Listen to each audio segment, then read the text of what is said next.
with Hi5 Practice, and I'm excited for you all to be joining us for this segment where we get together and eat every Wednesday from 12 p.m. to Central Time. And this week, I'm really excited to have a very special guest, and we're going to be breaking down, like I said, guys, EAT is not just eating your food, it's educating automate and target. You love this, Kevin.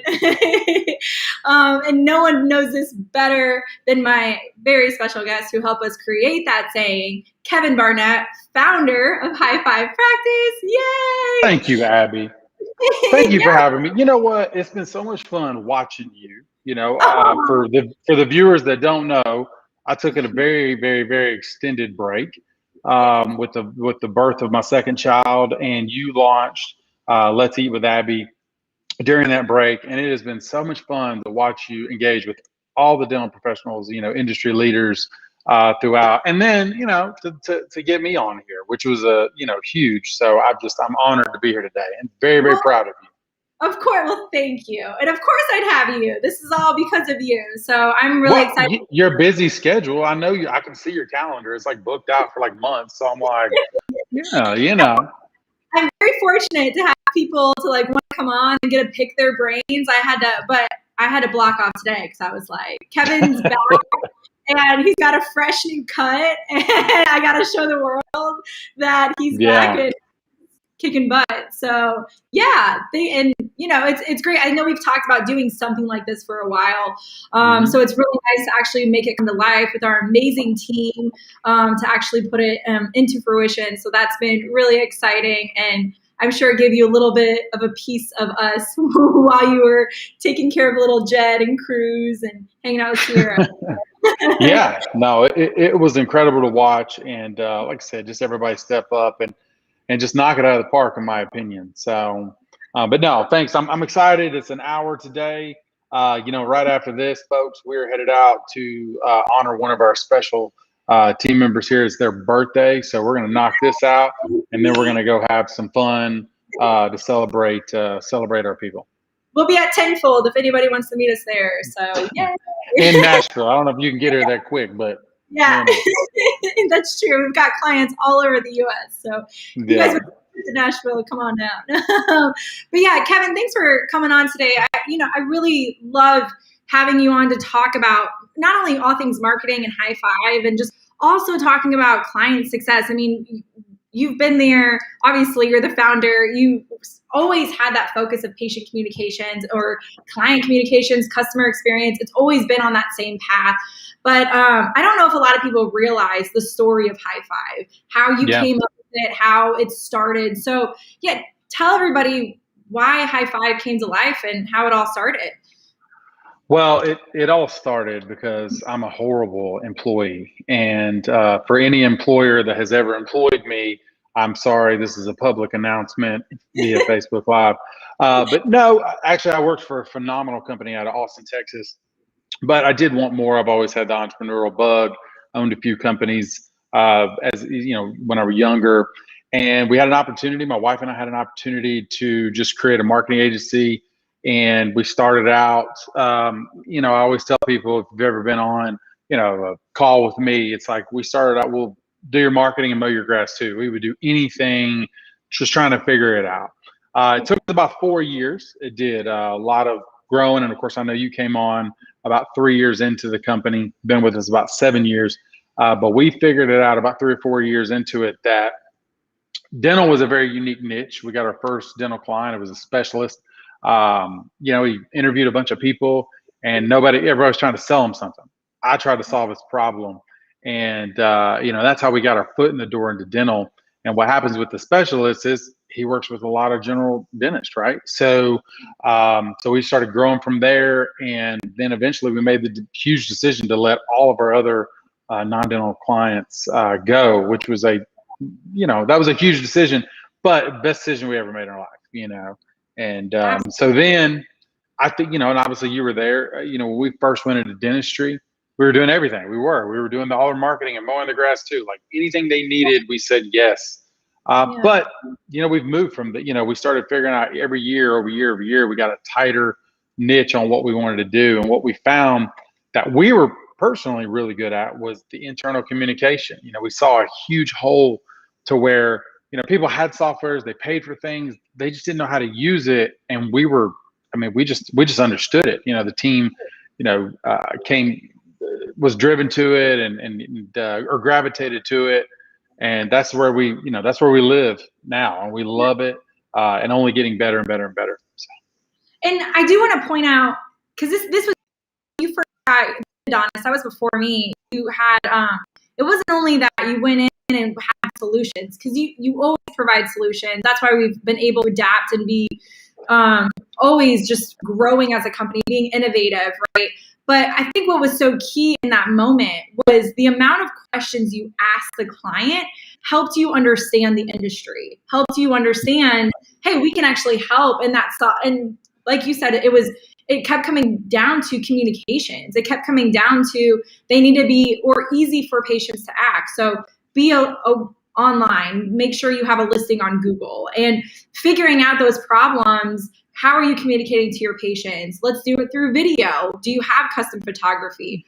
All of those came into fruition from those conversations in the beginning. And I remember when I first started, you kept telling, because we had clients, we had like a wedding consultant, we had car audio, we had restaurants. And yes, like you said, it was, we will mow your grass, we will do whatever we need to do to make sure we're helping people. Because at the end of the day, it's giving that helping hand, high five, to make sure we're taking care of them. And that you kept talking about a dental vertical. Mm-hmm. And I was like, what does this mean?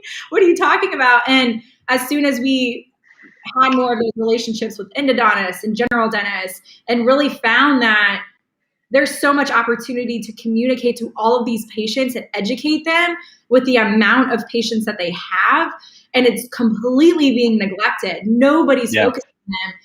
There's such this stigma out there, which absolutely you have to retain your patients, and with attrition, you have to get new ones.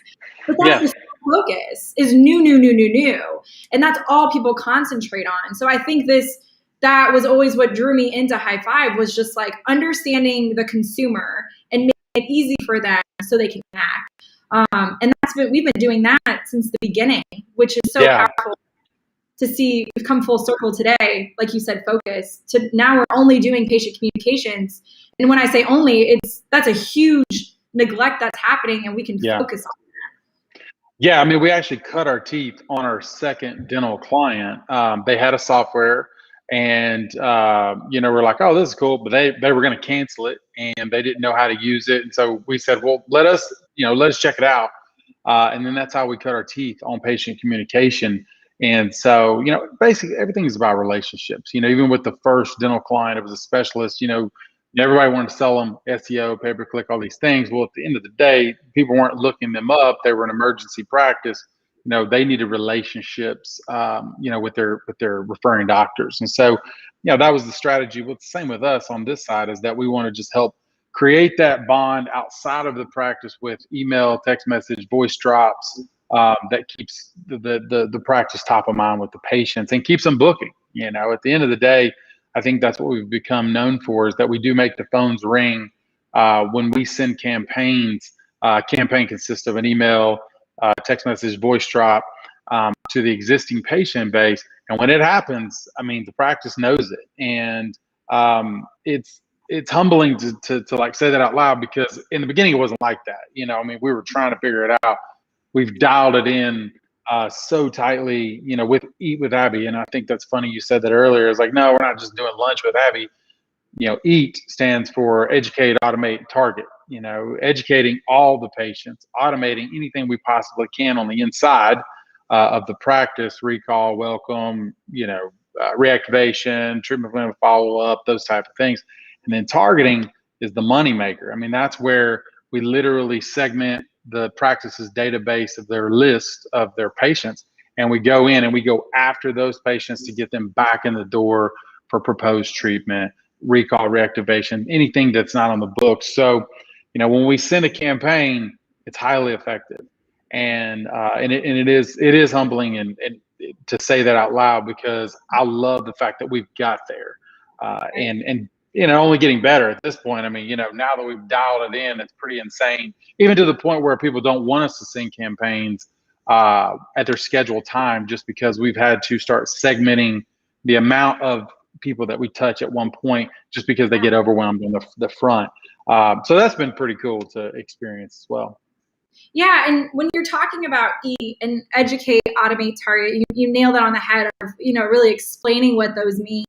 Target, I don't want it to go unnoticed either, is a lot of times people are like, well, I explained everything I needed when they were in the chair, right? I explained all of the, and they were so excited, but then they left.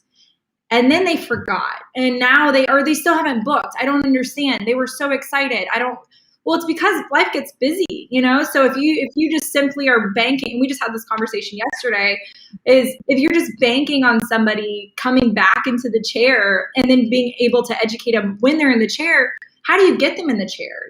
How do you get them back? Well, it's through patient communications. It's making sure that it's easy for them to book an appointment, schedule that time, and you're educating them outside of the chair. You're telling them the same thing. I love how Trevor, our sales guy, always talks about it's an extension of the doctor's voice. That's what we're doing. We are extending it to email and text message and voice drops to make sure that the patient has full control over their decision, so they feel confident about it. And when their spouse asks about well, why do we have to pay for this, or where's the value there, they have all the resources that they need to educate, and they feel good about their decision because it's all at their fingertips. And I feel like that gets lost.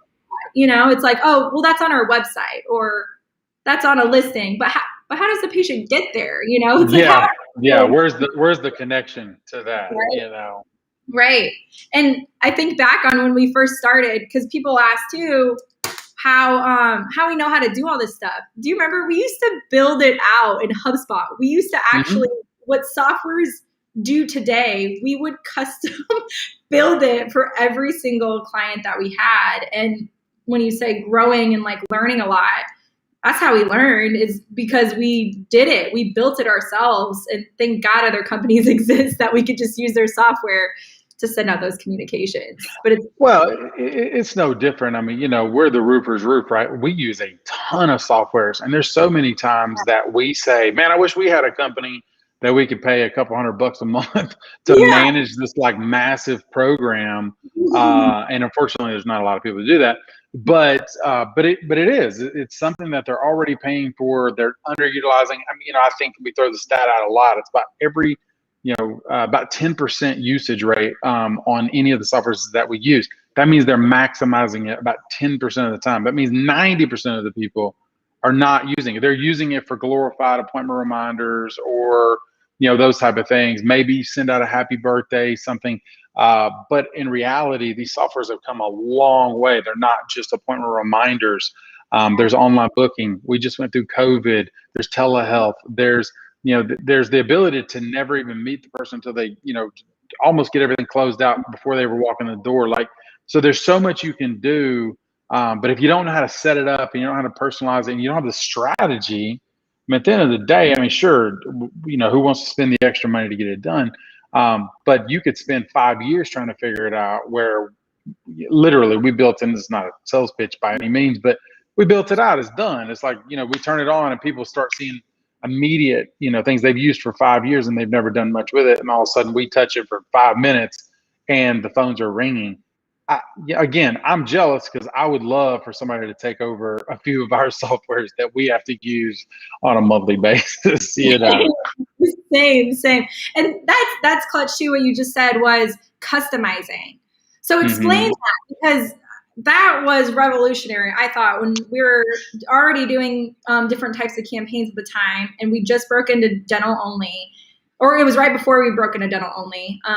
And you brought in videographers, photographers, and said, this is what we're going to be doing from here on out. Every single time. Yeah. Why was that so important for you to make sure that everybody had custom content?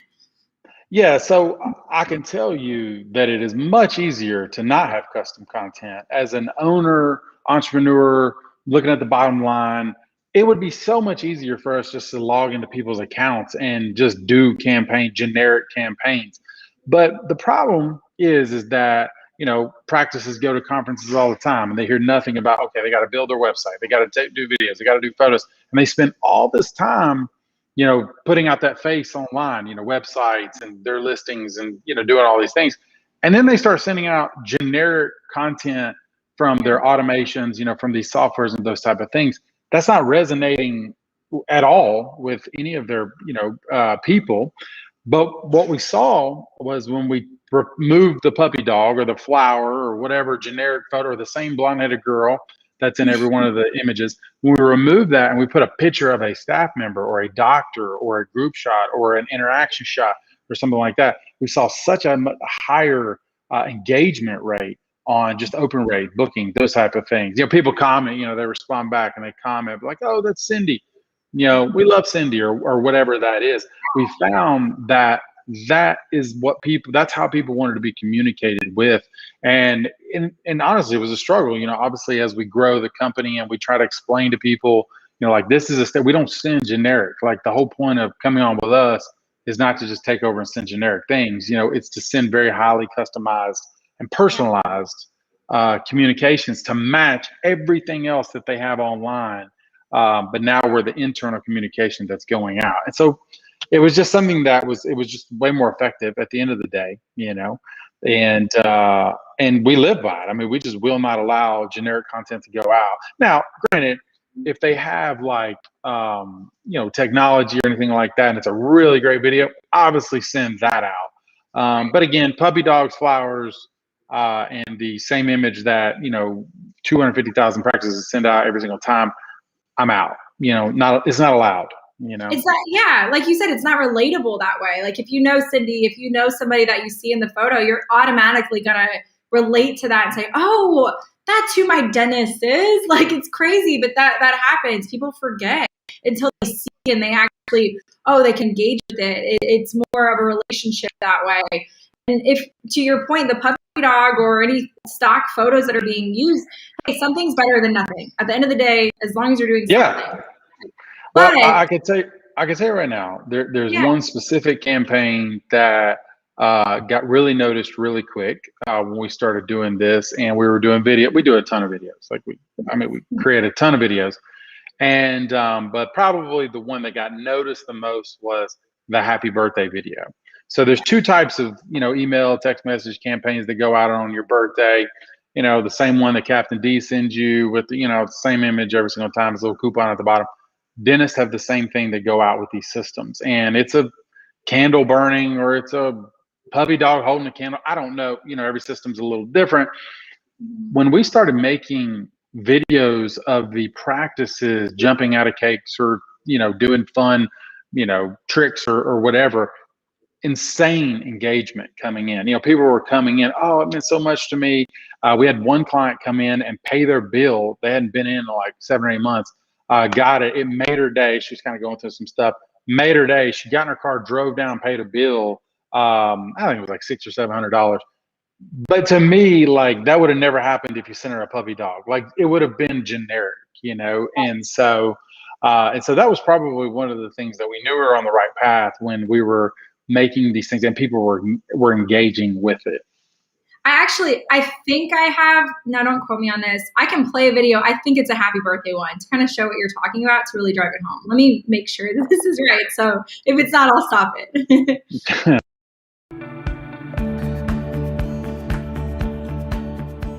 Hey, we heard it was your special day. From all of us here at Dr. Elijah Brown Family and Implant Dentistry, we wanted to wish you a... Hey, who turned the lights out? Happy birthday!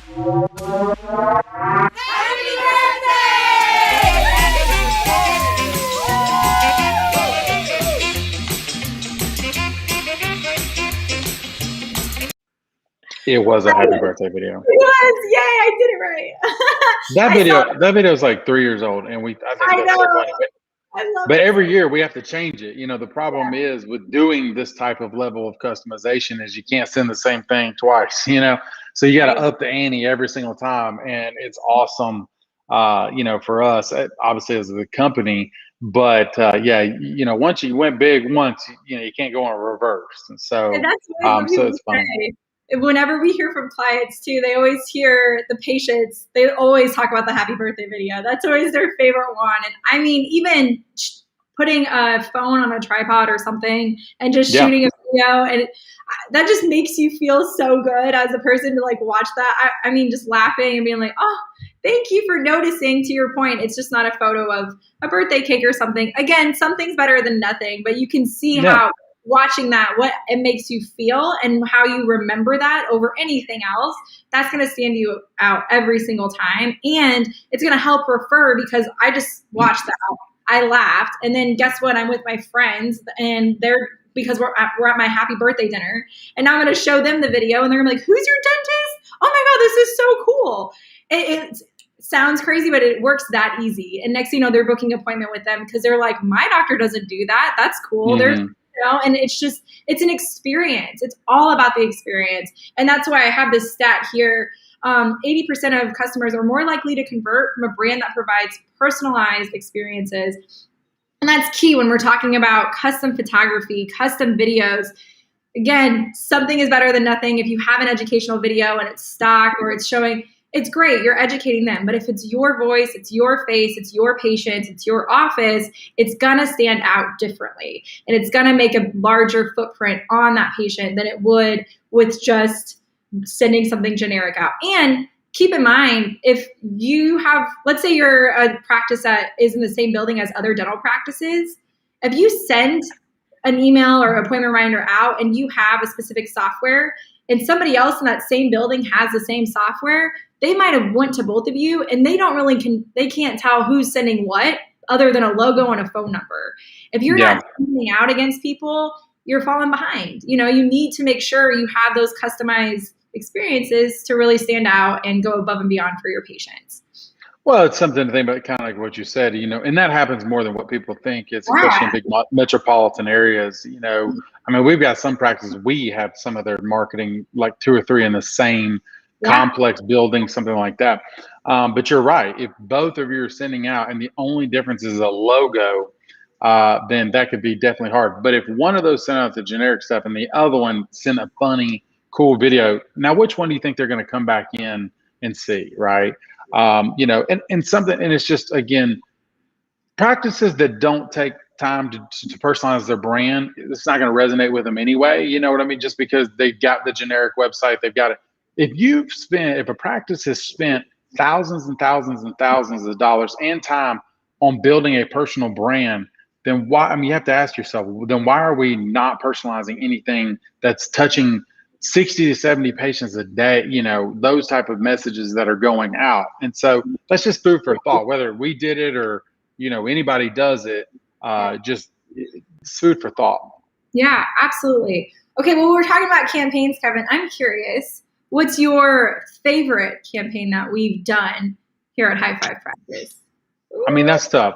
Yeah, that's tough because there's like, I don't know, there's like 30 or 40 now that we can do or do. But I would say the one that really, really resonates to me is that reactivation, right? It's the one that, people sign on with us, they come on. It's one of the first campaigns that we do, and it blows people's minds because at the end of the day, they've been so hyper focused on new patients, which we preach, you got to get new patients, but they've been so hyper focused that they have forgot about this other happy people that still think of you as their doctor. They just haven't been in. And then we send out a campaign, and 60 or 70 people book appointments. I mean, 100 people, depending on the size of the database, book appointments. It sets the trend for what's about to be happening, right? And so I would have to say that's probably my highest. It used to be happy birthday because it was fun. Yeah. But as we've scaled and look at different things, results, as a data-driven marketing agency, like results is all I care about. Like even down to our reporting, and I don't show like stupid numbers that it don't really matter. It doesn't help. Butts in the seats is all I care about, right? And it's something that everybody talks about here at the office all the time. My second favorite, which I know you didn't ask me this, but it would be treatment plan follow-up. It's they didn't close in the chair. There was a reason, right? There was fear, financial trust. There was something that they said no. And when they leave, then obviously we all know how hard it is to get them back in the door. You got to call them, everything goes to voicemail, nobody talks on the phone anymore. But when we're able to send out a really highly focused, targeted email, text message, and/or a voice drop to those patients, and then they come back and book that $20,000 procedure or $30,000 procedure or whatever that is, that's a big deal. And so I would say it's either or. It's one of the two, because for two totally different reasons. But I love both of those. Yeah, I would have to agree. Those are both great campaigns because they, like we always say, we make your phones ring, right? And it's just the reactivation, we're able to tap into people that haven't been communicated with in a while. Even if, like you said, you're using the phone, it takes so much time to call every single patient that has been inactive or that hasn't been in the practice or unscheduled appointment in years. And only 20% of dental practices use email marketing, which blows my mind, but it's 40 times more effective than social media. What I really want to drive home with these types of campaigns, emails, text message, voice drops, is I had a great conversation with someone the other day, and they were talking about, I need a new website, I need ads, which absolutely, like if you are low on new patients and you need those kind of pushes, then go for it. Those work, they're effective. It makes total sense for depending on your goals. But I think what's commonly missed is the only focus is new patients. The only focus is that, and that lack of education comes up because you are not like any other industry where a restaurant or a car audio or consult, any of those, we would kill to have the amount of consumers, customers, patients that dental practices have. And I think it's also changing the mindset of, well, I'm not marketing to them. I don't want to like always give out specials. I don't want to con them. No. You're educating them so they feel better about their decisions, and you're making it easy for them to do what they already want to do. Reactivation is a good example of that. They didn't leave to leave. They're busy. They forgot. Dental is not top of mind for them, even though it is to you in your practice because that's your day-to-day. Unless they feel pain, it's not top of mind. They're not going to be making sure that they're going above and beyond in between soccer practices and school and job and what have you. You need to make it easy and educate them. And just the reactivation is putting you back in their face. It's saying, hey, we've missed you. And it's making that terminology relatable to the patient. Like, oh, you missed me. That's so sweet, and I can act right here and I can just click this button and they're booked out. I better book now because I can't wait another 5 months. So I think it's just with as busy as everybody is right now, it's crazy to get back in. But I would have to say that our stuff works just because of personal experience. It just happened to me. I don't know if just the last time I was there, we were just talking and I never booked a next appointment or whatever. But I started getting the reminders. Well, I wasn't looking at it, and I was like, oh, it's coming. Well, it wasn't reminders. It was like, get on. And then, so finally I got a not reactivation, but a recall. It's like, hey, you're past due. Let's get going. Here's the link. And I simply responded, and it was like, just tell me. They asked me who I wanted, and I got it on the books, and it was so easy. And I was just like, if people aren't doing that simple, it's all automated. Nobody was like manually doing that. It was all automated happening. But I would have gone, who knows, like with a new baby and life and moving and all these things, you'd go like a year and a half and forget, it's not top of mind. So we have to make sure that we stay top of mind. Yes. And I love the treatment plan follow-up example too, because that is so key. It's not just saying, hey, this is what we propose to you. You go into great discussion while they're in the practice, but actually bringing that into emails. I love the strategy that you have come up with the different attempts, making sure that every attempt has a different pain point. So there's, typically 3 to 5 attempts with treatment plan follow-up, and you can, instead of just saying you're due for treatment. Or I love how you talk about, it looks like a bill, like you get it. It's like, is this something you want to get? Does it make you excited that you want to act on? And it's true, going after those pain points, letting them know, hey, these are common questions we have about financial options. And actually we've taken care of that for you. We can help, get you there so you don't have to keep pushing it off. Or we offer sedation, don't be scared. Or did you know the doctor is certified by A.A.I.D and A.A.C.D, so you're in the best hands to get an implant treatment. These types of communications gives that validation, and it's taking advantage of that treatment plan follow-up, not just having the same message every time, but making sure that they exude a different message to really draw that patient in. Because if they haven't acted yet, you've got nothing to lose. You might as well keep hitting different pain points that could possibly get their attention to act. Yeah. Fear of financial trust, technology is a big deal. Like, people don't know what the heck that big old thing in the corner is, like, if you never talk to them about it, but if they got a video about it, obviously that would make, if they knew something only took a day and not 2 visits, when we talk about crowns. Yeah. Also, one thing that, is a friendly suggestion for anyone is that look at your timing as well, right? When like you do recall, reactivation, treatment plan follow-up, all those type of things, most of the timing is really tight. Meaning like, it's like 7 days out, 30, 2 weeks out, 30 days out, 45 days out.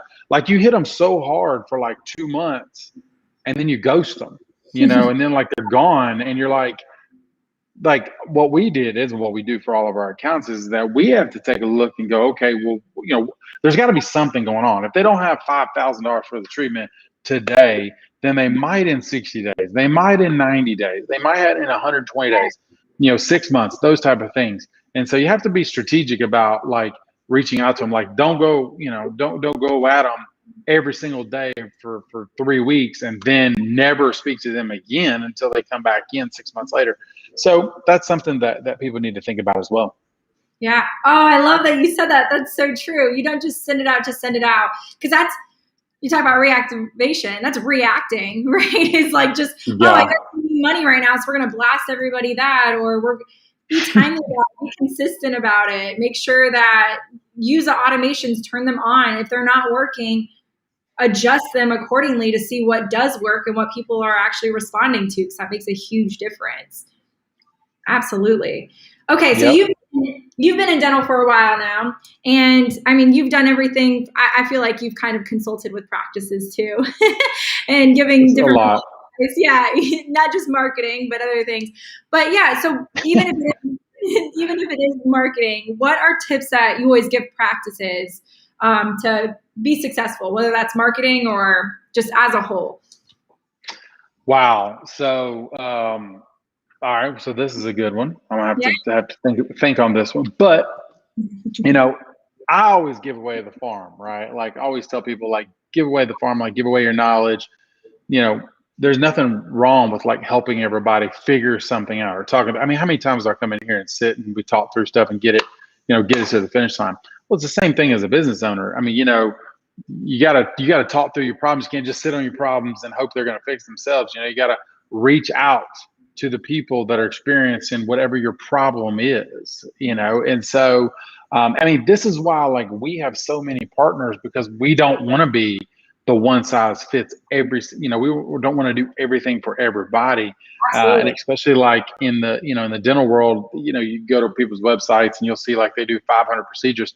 Like, be really, really great at like 5 of those, right? You don't have to do 50 things, but be really, really great, and or bring somebody in. Bring somebody in that can help. I mean, so many times when we talk about bringing associates, bring in somebody that's better than you.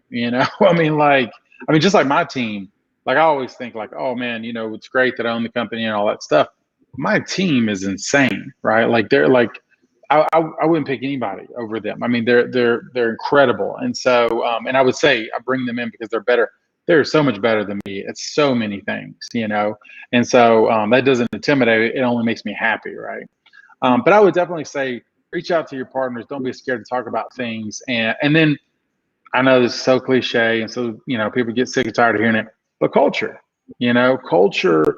COVID taught us a lot about culture. COVID taught, and I'm going to make a bunch of people mad right now, but the ones that took care of their own were the ones that thrived through it, and the ones that didn't were looking for new employees. And so, and some got lucky. So if you're on here and you're like, oh no, that didn't happen to me, then you were a lucky one. When you took care of the ones that took care of you for all those years and didn't cut them the first day that everything happened, then a lot of our practices succeeded with being able to maintain. It wasn't easy, I mean, it wasn't easy for anybody. But yeah, culture is a big deal. Take the time to celebrate. I kind of started the video off, right? Like, we're about to do this video and then we're going to go celebrate. That's like one of our core values is celebrate each other. Take that time, for like that one little small thing. You just don't know. Like today is funny. I came in, I knew it was Macy. Her name's Macy. A lot of y'all know who she is. But when we do our morning huddles, which you need to be doing, that's a pro tip too. Morning huddles, get on the same page is, my win for the day it was a song. It was a happy birthday song. And so I literally started the song and the whole team jumped back on. This is true. I mean, so so that's what I say. Last is going to be the huddles though. I mean, I just said it. Being on the same page, make sure your team's on the same page. And make sure that they're educated. One thing that we require here is that everyone has to stay educated and up to date on their craft, honing their craft. And everybody's got like a little different craft, but whatever yours is, or whatever you want to be, is, what you need to start listening to and, focusing on. So the huddles are, I mean, it's a make or break for these practices, and they don't know how to do it. I'm gonna tell you right now, Dental Intel, they have a like whole sheet. Download, go to the website, download it. It's a killer huddle. I mean, if you don't know where to start, get started there. It's free. Don't so you can get started there.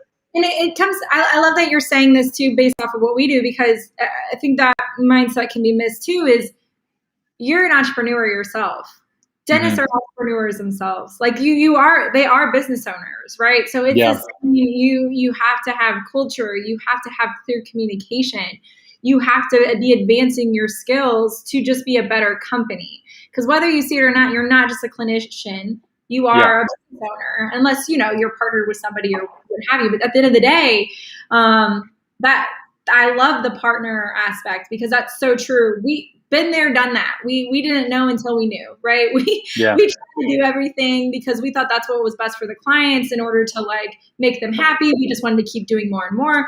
And we found that's not the case. There's people out there that do it way better. So the best thing for the client is to partner with them and let everybody do the best that they can be and become a big old team, become a dental family, progress that way with each other, so we can all focus on what we do best, live in our lane, and just delegate it out to make sure we succeed. And that's the same in offices too. If you have, I think even as team members, not even as dentists, but if you're a hygienist, if you're an assistant, if you're on the front admin team, be vocal about where you want to be and where you want to thrive in. And as a leader, make sure that that's what you've always been great at as our leader, is like, if we are vocal about what we want to do, you'll get us there.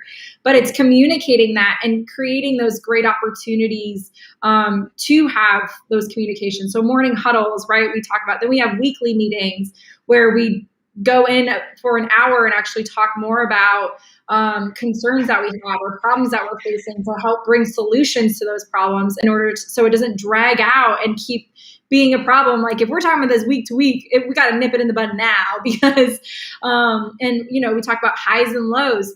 Thank you, Petra. Shout out to Petra for implementing this into making our culture really just stronger than ever, so we can have those tough conversations. I'm also going to say Brene Brown, make sure you read her stuff, because she talks about this too, just being completely transparent and vulnerable with the team. This goes with dental practices. This is the same. You have to see yourself as a business owner and as a leader to make sure your team's taken care of. And if not, bring somebody in that can handle that and do that. Because your practice will thrive because of it. But culture is key. Celebrate each other, communicate with each other, and team up with stronger people. I think those are such solid tips. And absolutely, that's for any business out there that needs to know that. For sure. Yeah. That's what I was going to kind of end on, is that, just remember, you are a business, and if you want to be a small business, be a small business. If you want to be a big business, be the big business, but don't talk about it, do it. And you're not going to get any better just staying in the chair. You got to get out. You got to get to these retreats. You got to you got to keep learning your knowledge and honing your craft. And your craft is not just dentistry. It's being a business owner, and so taking care of the ones that take care of you. I mean, I could talk about this for hours and hours and hours. And I'm going to tell you right now, I'm not perfect at it. It's taken a lot of, it's taken 10 years to figure all this out, but it's important to me, and it always has been important to me. My wife was in the office yesterday. She's like, dang, where's your office now? Like, I'm always moving offices. I don't care about an office, like whoever wants the better office, go ahead and take it, and so you don't get caught up in the silly things that you think is important. The people are important. And at the end of the day, everything else is gravy, but if you take care of them, they will take care of you. Yeah, absolutely. And that definitely shows with our team too, just thriving because of you being the fearless leader that you are, and also just having those open lines of communication and having the culture, core values, all of that is instilled in us to this day, which makes it even better to always go off of. Which also brings me to our retention. We have such a high retention rate. Through COVID, we retained 100% of our clients. We're very proud of that because usually that's the first thing that people cut. So why do you think, and not just during COVID, but in general, why do you think for a marketing agency we have such a high retention rate? I have no idea. It shocks me every year. I just don't understand it, but I'm thankful for it. I know why. We're doing something completely different that maybe in the beginning, I mean, so many times people have told us that, like, I didn't really understand it, but I liked you guys, so I signed with you. And then they like realize what we do. And they see the effectiveness, and then so call somebody else. If you don't like what we're doing, call somebody else. Well, you're going to get a different something, right? And I think what happens is that if it's broken, if it's working, if it's broke, don't fix it, or something like that. But no. So the words, I'm trying to find the words, but yeah, I mean, at the end of the day, that's what it is, So I think that what people love our team. Like, you got to think, Brooke, you've been here 7 years. Brooke's been here almost 6 years. Peyton's been here 6 years. I mean, people love, it's the same people they've been talking about all this time, and so they get to interact with the team members. They don't change account managers every 3 months. That's a big deal for us. We don't put different account managers in until they've been with us for 90 days. Like, there's just like little rules that we have because at the end of the day, we always talk about patient experience. Well, it's customer experience for us, right? It's we want to make sure that they have an unmatched experience. That's what it's one of our core values. Unmatched experience every time. And are we going to hit it 100% of the time? Well, apparently we do hit it a lot. But if we don't, we're going to learn from it, right? And we're going to do better. And clients, they forgive us if something small happens or whatnot. But so funny. I have all these friends and business owners and agency owners, and I mean, they have a whole department, complaint department. I might get one call a year, and when I say might, I don't know. I feel so lucky to have it. But again, it goes back to the team. The retention for us is because of the team, the people that they deal with. Do what you say you're going to do. We have simple rules, here to work here, right? And if you don't do those rules, then it's core values.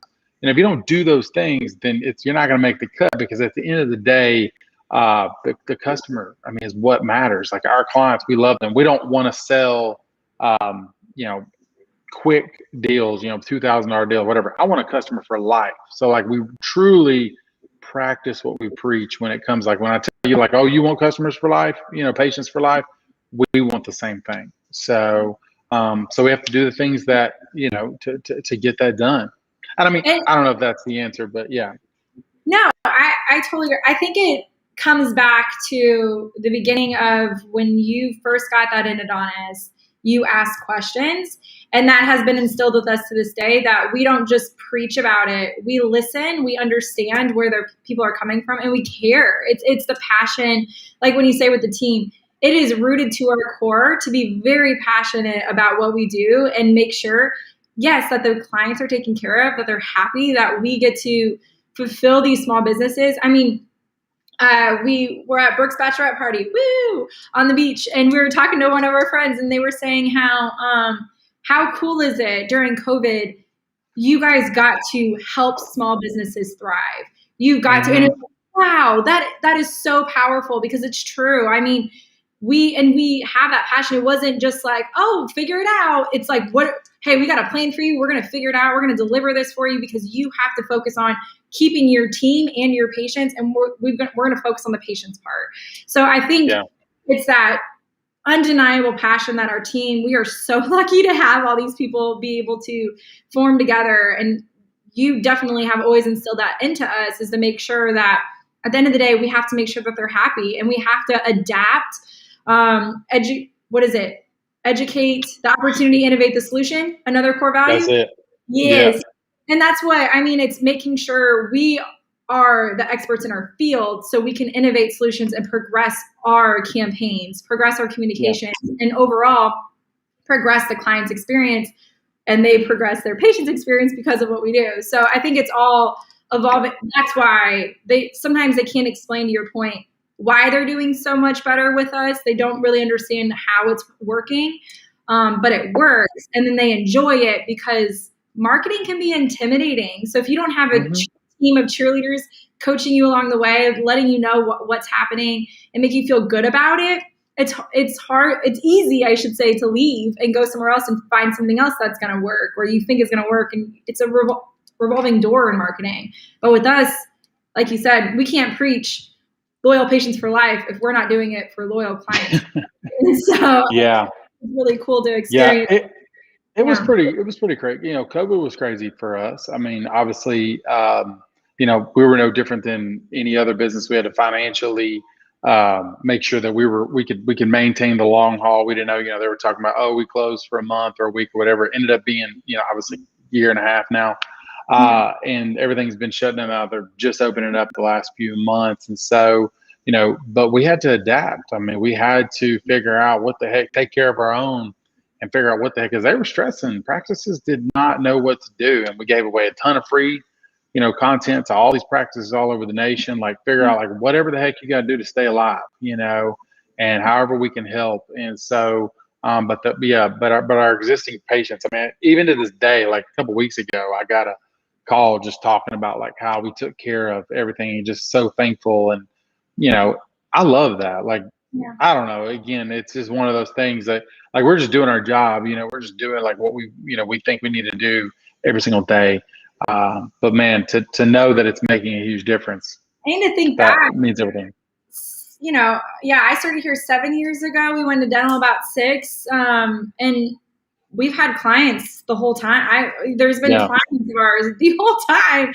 And that's been really cool to see them where they were at that point and thrive during something like a pandemic and kick butt, and then also keep kicking butt. It's amazing to be a part of that, because it's not just all us either. They put all their work in, and it was just a team effort. And it's really cool to see how these practices have evolved, and being a part of new practices and being like, oh, I can't wait for the next 7 years for you guys, and just to come aboard. So it's definitely unheard of, I feel like, with a lot of, usually it's project based. You do a project and then they leave. So it's been really great to have our model where we can keep people forever and just really be a part of an extension of their practice and really just be a partner with them. Is really cool.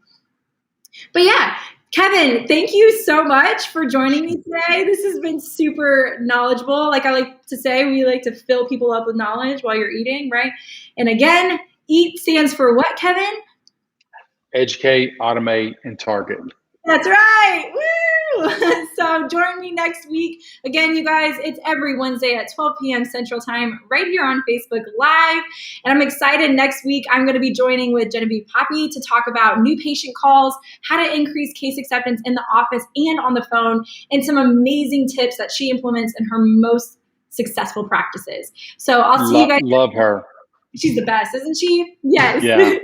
So we'll see you guys next week. And again, thank you so much, Kevin, for eating with me. Thank you, Abby. Proud of you. You too. Bye, guys.